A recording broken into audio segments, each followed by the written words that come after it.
उसको जानने की जरूरत है। वो कोई और नहीं है, स्वयं कबीर परमेश्वर ही है। तो जिन भगत भाई बहनों के दास के पास में फोन आते हैं कि भाई सब कुछ कर रहे हैं फिर भी कोई लाभ नहीं, कोई फायदा नहीं, क्या करें, भक्ति छोड़ें या क्या करें, एंड में फिर वो हमारे पास आते हैं, हमारे नंबरों पे फोन करते हैं। जिनको गुरुद्रोही कहते थे आज से पहले, फिर हर जगह धक्के खा के हमें फोन करते हैं और कहते हैं भगत जी अब अंतिम समाधान आप लोगों के पास है, हमें क्या करना चाहिए। फिर परमेश्वर उनको ज्ञान आधार से समझवाते हैं कि भैया तुमने ये किया इसलिए दुखी हो, तुमने ऐसी ऐसी गलतियां की नाम दीक्षा लेने के बाद इसलिए तुम दुखी हो। और परमेश्वर दया करें तो वो आत्माएं जो इस समय लाइव देख रही हैं और जो इस तरह की समस्याओं से जो ग्रसित हैं, जो नाम दीक्षा लेने के बाद भी इन फर्जी नामदान केंद्रों से और जो आज भक्ति करते करते भी दुखी हैं, उनके लिए अब ये वीडियो विशेष होगा, ज़्यादा लंबा नहीं चलेगा, मुश्किल से आधा घंटे का और लाइव होगा बस। तो ध्यान से सुनना और फिर एक गुरु जी का सत्संग भी आपको सुनाएंगे कि वर्तमान में आपको इन फर्जी नामदान केंद्रों को छोड़ के, इन फर्जी आश्रमों को छोड़ के किस प्रकार आपने घर बैठ के भक्ति करनी है। परमात्मा ने बहुत पहले ही हमें समझा दिया था, परमेश्वर ने बहुत पहले ही सत्संगों में बता दिया था कि मेरे सतलोक जाने के बाद, मेरे शरीर छोड़ने के बाद तुमने किसी आश्रमों में धक्के नहीं खाने, तुमने घर बैठ के भक्ति करनी है। और ये वर्तमान का जो समय है 2014 के बाद का, ये उसी चीज की रिहर्सल हो रही है कि मेरे सतलोक जाने के बाद ये आत्माएं इस ज्ञान को किस तरह से लेंगी, किस तरह से इस ज्ञान को समझ के, इस ज्ञान को आधार बना के और किस तरह से इस भक्ति मार्ग पे चलेंगी, या यूं ही आश्रमों में जा जाके धक्के खाती रहेंगी, या यूं ही ज्योति पाठ और दान के नाम पे कुपात्रों को दे दे के अपने कर्म फोड़ती रहेंगी। बहुत इंपॉर्टेंट वीडियो है, शायद आपने अभी तक नहीं सुना होगा, और सुना है तो शायद आपने उसके निष्कर्ष को नहीं जाना होगा। तो सबसे पहले मैं उन आत्माओं से निवेदन करता हूं जिन आत्माओं के दास के पास में ज्यादातर फोन आते हैं, सवाल आते हैं कि भगत जी सब कुछ करने के बाद भी, और 2020 से नाम लिया, कोई कहता है 2019 से नाम लिया, अभी तक भूत प्रेत बाधा ठीक नहीं हो रही, जबकि पूरे पूरे परिवार ने नाम दीक्षा ली हुई है, सब लोग भक्ति करते हैं, क्या करें भगत जी, हम तो एंड पे आ गए, भक्ति छोड़ें या क्या करें। तो काल तो यही चाहता है कि इन आत्माओं को सतगुरु से दूर कर दूं, इनको भक्ति से दूर कर दूं। ये लोग ये सोचें कि हम भक्ति भी कर रहे हैं, सब कुछ कर रहे हैं, फिर भी कोई लाभ नहीं, तो वो हमारे को वास्तविक जो जो निष्कर्ष है उससे हमारे को दूर रखता है, हमारे को भ्रमित रखता है।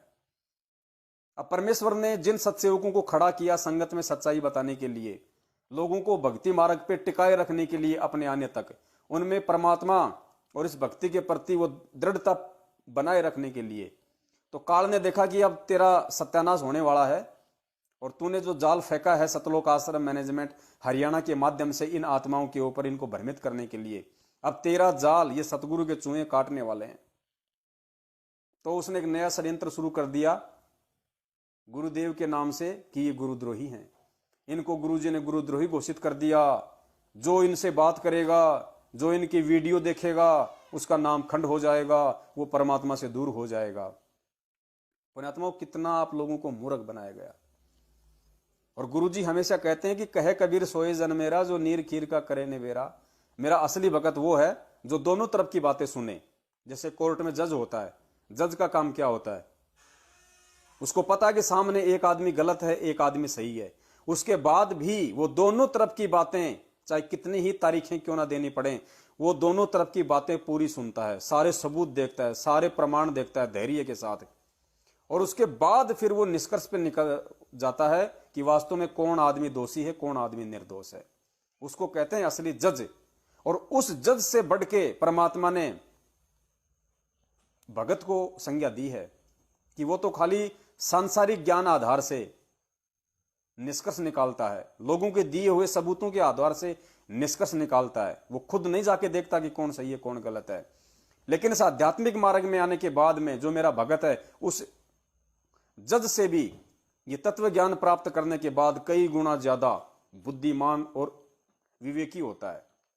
उसको मैंने हंस बना दिया, वो हर चीज का निष्कर्ष निकाल के खुद ही ये साबित कर देगा कि क्या सही और क्या गलत है। फिर परमेश्वर कहते हैं कहे कबीर सोए जन मेरा, जो नीर खीर का करे निवेरा। मेरा असली भगत केवल वही है जो दोनों तरफ की बातें सुन के सत्य असत्य को पहचान ले अरे पवन दास के वीडियो देख लोगे तो तुम्हारा कोई मतलब फूट थोड़ी जाएगा कुछ, या जैसे मेरे वीडियो देख लिए कोई जो मतलब बम फट जाएगा कि ये लो साहब हम तो मर गए। अरे सुनो, धैर्य से सुनो दिक्कत क्या है, और सुन के गुरुदेव ने तुमको तत्व ज्ञान दिया हुआ है, निष्कर्ष निकाल लो। पवन दास अगर वो गलत बोल रहा है, गुरुजी के विषय में कुछ अपशब्द कह रहा है, भक्ति मार्ग को यदि गुरुजी की भक्ति को यदि वो गलत बता रहा है, यदि और कोई मीनमेख निकाल रहा है, आप लोगों को भक्ति से दूर करने की कोशिश कर रहा है, या मैं खुद भक्ति नहीं कर रहा हूं, तो भाई साहब आगे से वीडियो मत देखो, मत सुनो, और अपना एक रास्ता अपना लो कि साहब ठीक है जो मैनेजमेंट कह रहा है वो सही है। ये होता है नीर खीर का निबेरा करना। अब तुम दूसरे की चीज देखोगे ही नहीं, उसको जानने की कोशिश ही नहीं करोगे कि वो क्या कर रहा है, और तुम्हें किसी बात का मालूम नहीं, क्योंकि तुम अभी नए नए भगत बने हो। तुम्हें इन बातों का पता नहीं कि क्या बरवाला कांड है, गुरुजी के साथ क्या हुआ है, वर्तमान में गुरुजी के आदेशों की आड़ में क्या ही खेल चल रहा है। हमारी सुनो नहीं, तुम्हें सच्चाई का पता नहीं, और फिर कहोगे कि भक्ति करते करते भी हमारे ऊपर दुख आ रहे, संकट आ रहे हैं, और क्या फिर तुम्हारे को रसगुल्ले मिलेंगे भाई, वही चीज मिलेगी फिर जो तुम्हारे को मिलनी चाहिए, जो आंख बंद करके चलेगा भक्ति मार्ग पे। सामने जंगल है, झाड़ियां हैं, और तुम आंख पे काली पट्टी बांध के चलने की कोशिश करोगे तो पैर में कांटे चुभेंगे, और कोई तरीका नहीं है उसका। तो उन आत्माओं से दास का निवेदन है कि सबसे पहले आप इस सच्चाई को जानने की कोशिश करें कि वास्तव में बरवाला कांड क्यों हुआ है, बरवाला कांड के पीछे किन लोगों का हाथ है। और आज ये जितने भी फर्जी नामदान केंद्र इन्होंने देश विदेश में खोल रखे हैं, इनके पीछे किसका हाथ है? क्योंकि हमारे पूज्य गुरुदेव जी तो हिसार जेल में बैठे हैं, उनको तो 2 टाइम का खाना और 2 टाइम का जो भी सुख सुविधा है, या जो पहनने के लिए जो कपड़े हैं, वो जेल प्रशासन की तरफ से मिलते हैं। इसके अलावा गुरुदेव जी को और किसी चीज की कोई आवश्यकता नहीं है। फिर तुम्हारा ये अरबों खरबों का दान पिछले 7 साल से कहां जा रहा है, और किन कुपात्रों के हाथों में तुम दे रहे हो? गाड़ियां खरीदी जा रही हैं, मौज मस्तियां की जा रही हैं, जिनके सिर पे झोपड़ी नहीं थी आज वो 2-2 मंजिल के मकान लेके बैठे हैं। ये सब पैसा कहां जा रहा है? साइकिल खरीदने की औकात नहीं, आज वो 4 व्हीलर लेके घूम रहा है, भक्तों के ऊपर दादागिरी करता है। तुम्हारे दान के पैसों से गाड़ियां खरीद के उनमें डीजल पेट्रोल भर के फिर पवन दास जैसे भक्तों को मारने के लिए किराए के गुंडे लेके और सारा कांड किया जाता है। तो तुम्हारे दान का दुरुपयोग हो रहा है भाई, और दान का दुरुपयोग होगा तो तुम्हें सुख कहां से मिलेगा, तुम्हें लाभ कहां से मिलेंगे? नहीं मिल सकते। ये परमात्मा का विधान है। तुम्हें परमेश्वर ने मानव जीवन दिया, बुद्धि दी, विवेक दी है, सोचना तुम्हारे को खुद को पड़ेगा। तो सबसे पहले यदि परमेश्वर से सुख चाहते हो इस भक्ति मार्ग में आने के बाद, वरना परमेश्वर का तो विधान है, परमेश्वर मुर्दे को जिंदा करता है, ये उसके गुणों में लिखा हुआ है, वेदों में लिखा हुआ है। परमेश्वर असाध्य रोगों को आशीर्वाद मात्र से दूर कर देता है, ये उसकी कथाओं में, उसके गुणों में है। उसने सिकंदर लोदी का ठीक करके उसने दिखाया। कासे में उसने 200-300 कोडियों को आशीर्वाद मात्र से उनका कोड दूर करके दिखाया। कमाल कमाली को मुर्दे से जीवित करके दिखाया कि परमेश्वर क्या कर सकता है। आज भी तो वही परमात्मा है, वही भक्ति है, वही मंत्र है। फिर आज क्या हो गया जो भक्ति करते करते भी आपको लाभ नहीं? तो सबसे पहली कमी तो ये कि जिन लोगों को नाम दीक्षा केंद्र खोलने का आदेश नहीं है, वो लोग मनमाने तरीके से गुरुजी के भाई के आदेश को मान के, एक कुपात्र व्यक्ति के आदेश को मान के, एक भगोड़े व्यक्ति को भगवान की तरह मान के, और उसके पीछे चल रहे हैं अज्ञानता में, गुरुजी के ज्ञान को आधार ना बना के। और ऐसे लोगों के द्वारा धार्मिक धंधे के लिए खोले गए नामदान केंद्र, यदि आप वहां से नाम दीक्षा लेते हैं तो जाहिर सी बात है आपको क्या मिलेगा और क्या नहीं मिलेगा। ठीक है, आपने अनजाने में नाम दीक्षा ले ली, आपकी इसमें दास ज्यादा गलती नहीं मानता, क्योंकि परमेश्वर का ज्ञान ऐसा ही है। और नया नया व्यक्ति होता है, वो इन सभी चीजों से अपरिचित होता है, वो भाव में आके नाम दीक्षा ले लेता है। लेकिन नाम दीक्षा लेने के बाद सत्संग तो सुनते हो। उन सत्संगों में गुरुजी ये सारी बातें बताते हैं जो आपको दास बता रहा है, उन्हीं की बताई हुई। उसके बावजूद भी यदि आप उनका पीछा नहीं छोड़ते हो, आप उन कुपात्रों को ज्योति पाठ दान का पैसा करते हो, क्योंकि आपने ज्ञान गंगा में खूब पढ़ा होगा, सत्संगों में खूब सुना होगा कि गुरु बिन माला फेरते, गुरु बिन देते दान, गुरु बिन दोनों निष्फल है चाहे पूछो वेद पुराण, गुरु बिन माला फेरते, गुरु बिन देते दान। उसके बावजूद भी आप किन लोगों को दान दे रहे हो? आपकी बुद्धि में कभी आई नहीं ये बातें कि गुरुजी तो अपनी वाणी में हमें आदेश दे रहे हैं, रोज हमारे को गुरुजी नित्य नियम में पढ़ा रहे हैं, उसके बावजूद भी हम गुरु को दान ना देके हम गुरु के भाई को दान दे रहे हैं, गुरु की बेटी को दान दे रहे हैं, इन कोऑर्डिनेटरों को दान दे रहे हैं जिनके कर्म कुकर्मों के विषय में हमारे को कुछ पता ही नहीं। उनको कितना विश्वास है भगवान पे, वो गुरु जी को किस रूप में देखते हैं, उस बात का हमें पता ही नहीं। ऐसे कुपात्रों को हम दान दे रहे हैं, तो बताइए तुम्हारे दान का जब दुरुपयोग होगा तो तुम्हें भक्ति करते करते लाभ कहां से मिलेगा? फिर तुम्हारे से रक्तदान करवाया जा रहा, देह दान करवाया जा रहा, तुम्हारे अंगों को फिर ऊंचे दामों में दुनिया वाले व्यापार करते हैं, उसका बिजनेस करते हैं। दास ने आपको एक वीडियो बना के उसके विषय में पिछली बार पूरा समझा दिया था कि किस प्रकार रक्तदान और देह दान करके काल आपको ठग रहा है, किस प्रकार से फिर आपके अंगों का व्यापार होगा, करोड़ों रुपये में देश विदेश में आपकी वो किडनियां बिकेंगी। वो किडनियां प्राप्त करके लोग नया जीवन लेके फिर शराब बीड़ी गुटखा मांस वही जीवन शुरू करेंगे आप लोगों की बदौलत।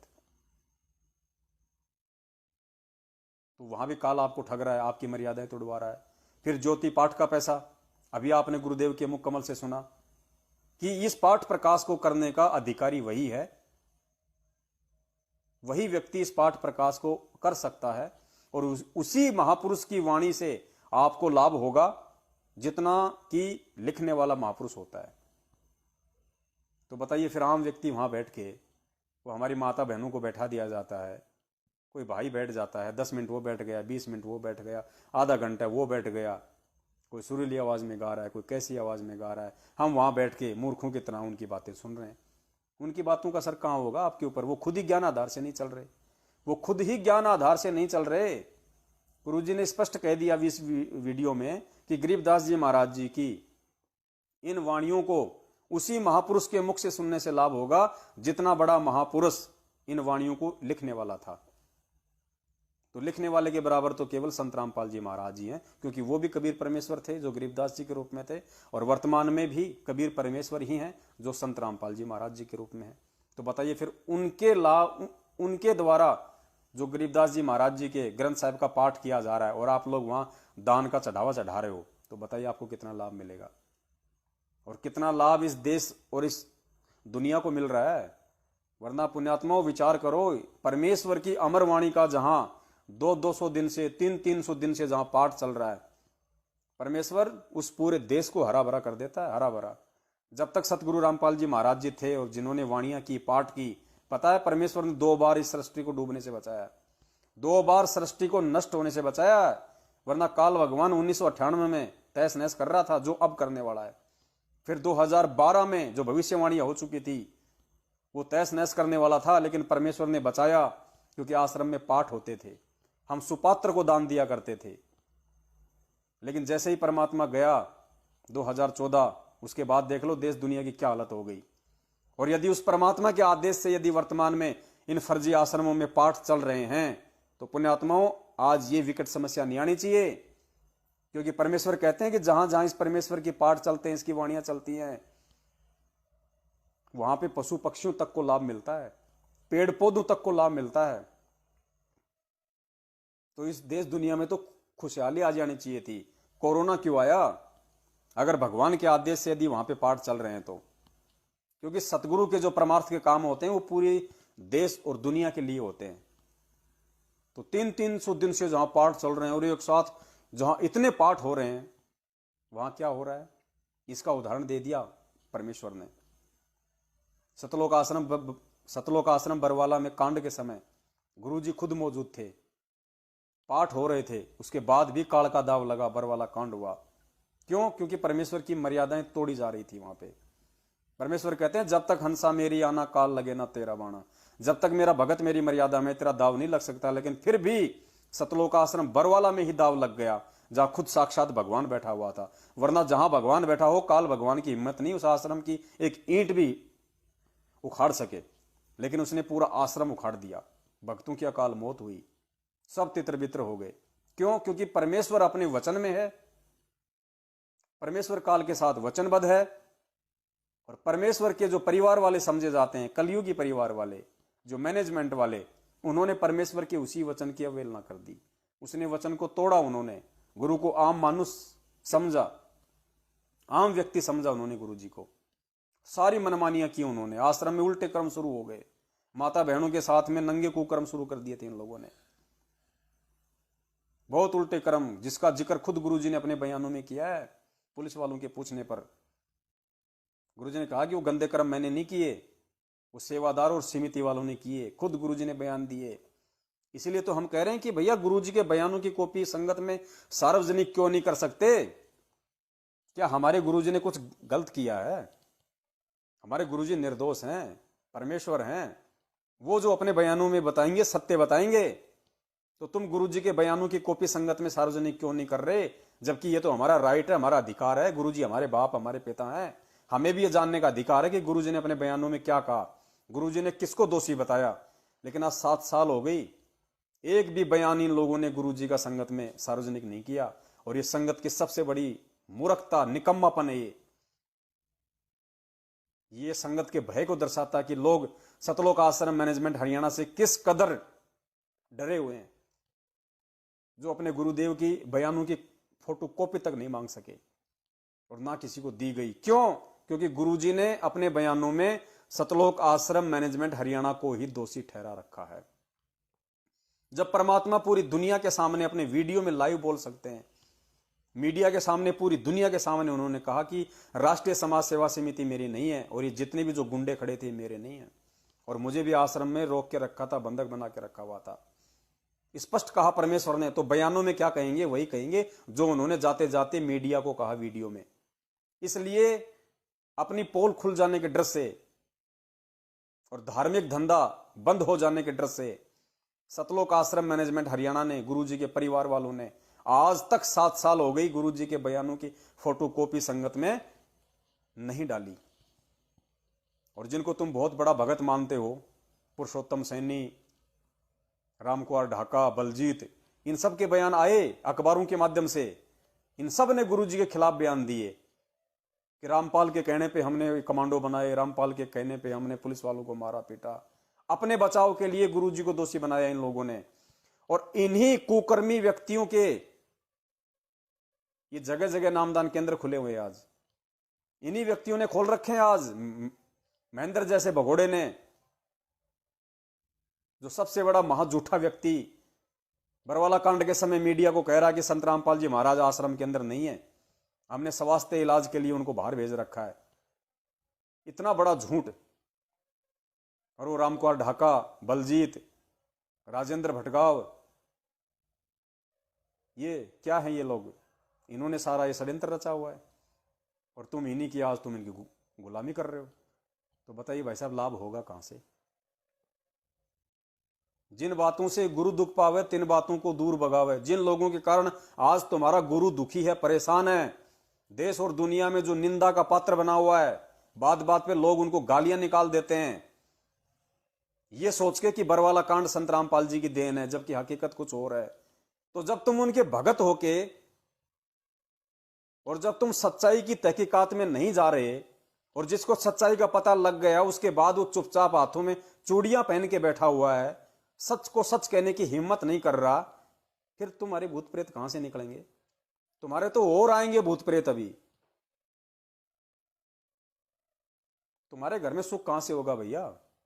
दुख ही आएंगे, संकट ही आएंगे, फिर तुम कोरोना से मरोगे।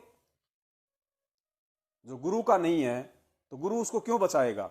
गुरु का वो है जो गुरु की तरह सत्य पे अडिग रहेगा, संघर्ष करेगा, सच को सच कहेगा, चाहे कोई मारे पीटे, चाहे जो मर्जी कहे, जो अपने गुरु के पच्चीनों पे चलेगा। फिर उसका कोरोना क्या बिगाड़ लेगा भाई? कोरोना उससे कोसों दूर रहेगा। जिस प्रकार परमात्मा आए दिन वीडियो पोस्टर बनवा बनवा के डाल रहे हैं कि उस परमपिता परमेश्वर का दिया हुआ फॉर्मूला सत्सेवकों के पास है, एक बार मौका तो दे ये अंधी सरकार। 16 दिन में कोरोना हिंदुस्तान की सीमाओं से गायब। 17वें दिन अगर हिंदुस्तान में एक भी कोरोना का पेशेंट अगर रहा, किसी भी चौराहे पे जिंदा गड़वा देना, 1000 रुपए के स्टाम्प पेपर पे एफिडेविट लिख के देंगे। लेकिन काल मौका नहीं देगा सरकार को, क्योंकि काल को पता है, वो भी अपने स्तर का अंतर्यामी है, उसको पता है कि हां इनके पास में वो फॉर्मूला है, ये समस्या को ये लोग टाल सकते हैं अपने गुरु के आशीर्वाद से। और वो चाहता नहीं कि समस्या टले, और ये जितने भी नेता, मंत्री, प्रधानमंत्री, ये सब उस काल के अधीन है। लेकिन कब तक समय आएगा? हमें पता है कि आज ये हमारी बातों को नहीं सुनने वाले, लेकिन संदेशा देना हमारा फर्ज है। और वैसे भी अभी वो समय आया नहीं कि ये सुने, क्योंकि जब तक इनके घुटनों का पानी ढंग से नहीं सूख लेगा तब तक इनको इन चीजों पे ध्यान नहीं जाएगा इनका। तो अभी समय बाकी है, लेकिन संदेश हमें देते रहना है, ताकि कल को यमराज के सामने जाके ये लोग ये ना कह दें कि हमें किसी ने बताया नहीं। तो ये वीडियो यमराज सामने कर देगा कि देख बेटा, तेरे को कितने संदेश दिए, कितनी बार समझाया, क्या तूने मौका दिया उनको?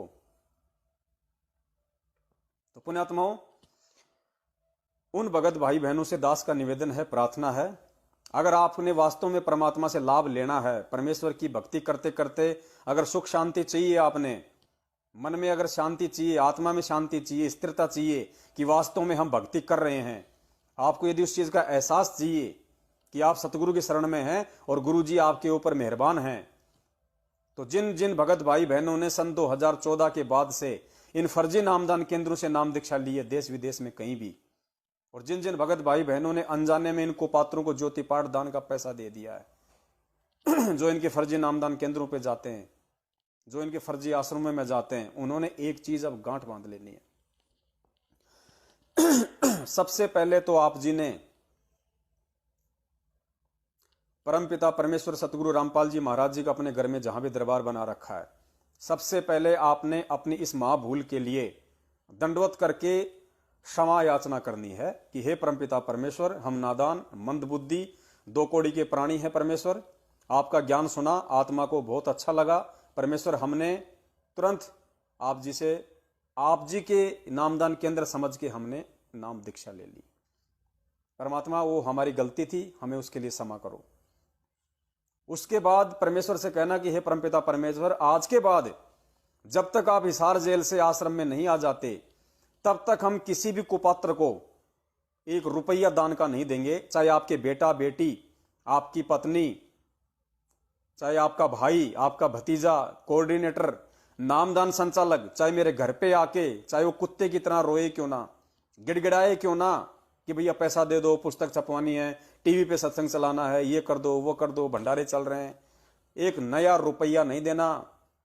परमेश्वर, उनको 1 नया रुपया नहीं दूंगा जब तक आप आश्रम में नहीं आ जाओगे, क्योंकि ये सब के सब कुपात्र हैं। परमेश्वर, आज के बाद मैं किसी भी फर्जी नामदान केंद्र पे झांक कर भी नहीं देखूंगा। परमेश्वर, आज के बाद मैं किसी भी पीले पर्चे के आदेश पे नहीं चलूंगा, किसी भी ऐसी ऑडियो के आदेश पे नहीं चलूंगा जो आपके नाम से निकाली जाती है। मैं केवल और केवल आपके हिसार जेल से बाहर आने तक आपके सत्संग रूपी वचनों को ही फॉलो करूंगा, आपके सत्संग रूपी वचनों पर ही चलूंगा। वही मेरे लिए असली आपका आदेश है। ज्ञान ही मेरा असली गुरु है, सत्संग ही मेरा असली आदेश होगा आपके आने तक। मैं किसी भी कुपात्र को ज्योति पाठ का पैसा नहीं दूंगा परमात्मा। अगर मुझे ज्योति पाठ करना होगा तो मैं अपने घर पे दंडोत करके आप जी को संकल्प कर लूंगा कि हे परमपिता परमेश्वर, इस दास की तरफ से ज्योति या पाठ का संकल्प स्वीकार कीजिए। मालिक, दास को अपने चरण कमलों में जगह दिए रखना। और कहते हैं, साधु भूखा भाव का, धन का भूखा नाई। जब परमेश्वर आए आश्रम में, उस समय ज्योति पाठ का जो भी पैसा गुरु जी बताएं, वो पैसा उनके हाथों में दे देना है। परमात्मा पैसे का भूखा नहीं है। जिसने काल को 21 ब्रह्मांड दे रखे हैं, सारी संपदा दे रखी है, वो तुम्हारे 2, 4, 5 हजार रुपए का भूखा नहीं है, वो तुम्हारे भाव देखना चाहता है। तो साधु भूखा भाव का, धन का भूखा ना है। जो कोई धन का भूखा वो साधु बिना है। तो धन के भूखे तो ये सतलोक आश्रम मैनेजमेंट हरियाणा वाले हैं, गुरु जी के कलयुगी परिवार वाले हैं, ये कुपात्र हैं। तो आज के बाद किसी को 1 नया रुपया ज्योति पाठ के नाम पे नहीं देना, किसी भी फर्जी आश्रमों में नहीं जाना। दिल्ली, मुंडका, हिसार, भिवानी, जिंद, कहीं भी, बैतूल, कहीं भी, कहीं नहीं जाना, भूल कर भी। क्यों नहीं जाना, उसके लिए आपको गुरुदेव का वीडियो सुनाएंगे। ये रिहर्सल चल रही है हमारी, ये वर्तमान समय में उस चीज का अभ्यास चल रहा है। जब गुरुजी सतलोक चले जाएंगे उसके बाद हम क्या करेंगे, ये सारी चीजें आज गुरुजी हिसार जेल में बैठ के हमारी रहनी करने को देख रहे हैं कि हमने किस तरीके से उनके ज्ञान को आधार बनाया है। हम क्या परिचय दे रहे हैं इस तत्व ज्ञान को लेने के बाद। हम सतगुरु को दुखी कर रहे हैं या फिर हम उनको खुश कर रहे हैं। तो ये सारी चीजों की परमेश्वर से प्रार्थना करनी है। और कहना कि परमात्मा यदि जाने अनजाने में आपके दास से दासी से यदि कोई गलती हो गई है तो परमात्मा उसके लिए हम करबद्ध दंडवत क्षमा प्रार्थी हैं। और आगे से परमात्मा आप जी सद्बुद्धि देना, हमें अच्छे भक्तों की संगति में रखना, हमें अपने सत्संगों से जोड़े रखना, और परमेश्वर हमसे जानबूझ के कोई गलती ना हो, हम भी अपनी तरफ से पूरी कोशिश करेंगे। तो परमात्मा इससे प्रसन्न होता है, परमात्मा इससे खुश होता है। उसके बाद आपने सिर्फ नियमित रूप से जैसा गुरुदेव जी ने बताया उसी तरीके से आपने अपनी भक्ति को सुचारू करना है। 3 समय की आरती हो गई, आपके जो मंत्र हैं वो हो गए। आपने केवल इन नामदान केंद्रों को छोड़ना है, इन कुपात्र लोगों का साथ छोड़ना है, नाम नहीं छोड़ना। नाम जो आपको मिला है इन फर्जी नामदान केंद्रों से, नाम वो परमेश्वर का है। वही नाम मुझे मिला, वही नाम आपको मिला। फर्क इतना है कि जब मुझे मिला उस समय सतगुरु साक्षात थे, उन्होंने मुझे आशीर्वाद दिया, और आज गुरुदेव का आदेश नहीं है ना उनका आशीर्वाद है, जिस कारण से वो नाम आपके ऊपर काम नहीं करेगा, मोक्ष के रूप में काम नहीं करेगा। और सुख सुविधाएं भी तभी देगा जब आप मर्यादाओं में रह के उस नाम का जाप करोगे, जिस नाम को इन अनाधिकारी व्यक्तियों ने आपको दिया है। वो भी तभी काम करेगा जब आप मर्यादा में रहोगे, और आज आपके ऊपर काम नहीं कर रहा क्योंकि आप मर्यादा नहीं निभा रहे। सबसे बड़ी मर्यादा तोड़ना इन मैनेजमेंट वालों का साथ है। जिसने इनसे संपर्क रखा उसकी सबसे बड़ी मर्यादा टूट रही है, क्योंकि ये काल के एजेंट हैं। ये गुरुदेव को जेल में बैठाने के मुख्य दोषी व्यक्ति हैं। और परमेश्वर ऐसे व्यक्तियों के विषय में कहते हैं कि पापी प्रभात ना भेटो, मुख देखे पाप लगे जिसका। ये उस पापी व्यक्तियों की श्रेणी में है पुण्यात्माओं। परमेश्वर कहते हैं पापी प्रभात ना भेटो, प्रभात यानी सुबह का समय, यानी पापी व्यक्ति की तो सुबह सुबह शकल भी नहीं दिखनी चाहिए। पापी प्रभात ना भेटो, मुख देखे पाप लगे जिसका। 9 मास गर्भ त्रास दई, धिक्कार जन्म उसकी माँ का। ऐसे कुपात्रों को जन्म देने वाली माताओं को भी धिक्कार बताया गुरुदेव ने। पुण्यात्मा, हमें कितना सोच समझ के चलना है। उसके बाद आप नियमित रूप से अपनी भक्ति करते रहिए, अपना काम धंधा करते रहिए, अपनी हक की रोजी रोटी खाइए, परमेश्वर पे अटल विश्वास रखिए, चाहे कैसा भी समय क्यों ना आए। जो चरणामृत हमें परमेश्वर ने दिया है, सुबह उठते ही उसका हम सेवन करें, प्रसाद का हम सेवन करें।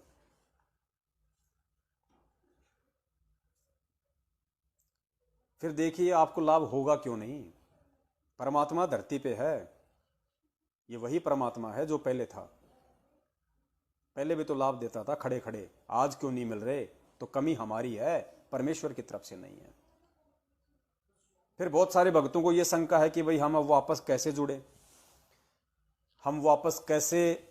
बहुत सारे कहते हैं कि हमने 2014 के बाद में नाम छोड़ दिया, किसी सामाजिक दबाव में, रिश्तेदारों के दबाव में, परिवार के दबाव में।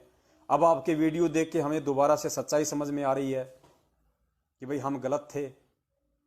बहुत सारे लोगों ने मैनेजमेंट के कुक्रम देख के भक्ति छोड़ दी, इनके राजनीतियां देख के, इनकी आरक्षणबाजियां देख के, रक्तदान और देदान देख के कि भाई ये इस भक्ति में भी अगर हमें राजनीति ही करने का आदेश मिल रहा है तो काहे की भक्ति है, फिर तो हम पहले ठीक थे। तो कई लोगों ने मैनेजमेंट के कुक्रम देख के भी भक्ति छोड़ दी। अब जब उन्होंने सत्सेवकों के वीडियो देखे तो उनको सच्चाई समझ में आई, तो अब वो कहते हैं कि हम क्या करें, हम किस तरीके से करें। तो उसका परमपिता परमेश्वर ने दास को निमित्त बना के आप जी को जो ये मैसेज पहुंचाया है, सबसे पहले तो आपने अपने आप को शुद्ध करना है। इस विधि से अपने आप को शुद्ध करना है, परमेश्वर से अपनी जाने अनजाने की सभी गलतियों की समालोचना करके, और आगे से किसी भी कुपात्र व्यक्ति को दान धर्म ज्योति पाठ का पैसा नहीं देना। सुपात्र केवल सतगुरु हैं, और सतगुरु केवल जेल से आए उसके बाद ही उनको देना है। किसी भी फर्जी नामदान केंद्र की तरफ झांक के भी नहीं देखना। किसी भी कोऑर्डिनेटर से, गुरु जी के परिवार वालों से, मैनेजमेंट वालों से हमारा कोई रिश्ता नहीं, कोई संबंध नहीं। आपका व्यवहारिक चाहे लाख संबंध रहे, लेकिन आध्यात्मिक कोई संबंध आपका उसके साथ नहीं होना चाहिए। और ज्योति पाठ का परमेश्वर से आप संकल्प कर सकते हैं, आपको कोई भी समस्या हो, कोई भी दिक्कत हो तो। फिर देखिए परमेश्वर लाभ क्यों नहीं देगा। गुरु जी तो कहते हैं कि जिस घर में परमेश्वर के सत्संग शुरू हो जाते हैं, परमेश्वर की वाणी से भूत प्रेत निकल के दूर हो जाते हैं। वाणी से, क्योंकि उनको सूक्ष्म मार पड़ती है उन वाणियों की, उनके भूत प्रेत दूर हो जाते हैं, आपके पड़ोसियों तक के निकल जाते हैं भाई। जहां जहां परमेश्वर की वाणियां जाती हैं। फिर आप परमेश्वर के भगत भक्ति कर रहे और आपके अंदर से नहीं निकल रहे, आप उनसे दुखी परेशान, मतलब आपकी भक्ति सही नहीं चल रही, आप मर्यादाओं में नहीं है। और आप मर्यादाओं में क्यों नहीं थे ये आपको मालूम हो गया, क्योंकि सबसे बड़ा मर्यादा तुड़वाने वाला चोर आपके घर में बैठा है, सतलोक आश्रम मैनेजमेंट हरियाणा। काल ऐसे ही चाल चलता है, भक्तों को धोखे में रखता है, वो समझ ही नहीं पाते, वो विश्वास नहीं कर पाते कि ये व्यक्ति और काल के एजेंट हो सकते हैं। लेकिन जब ज्ञान की गहराई में जाओगे, काल भगवान की सूक्ष्म चालों में जाओगे, तब मालूम पड़ेगा कि यहां सच्चाई क्या है।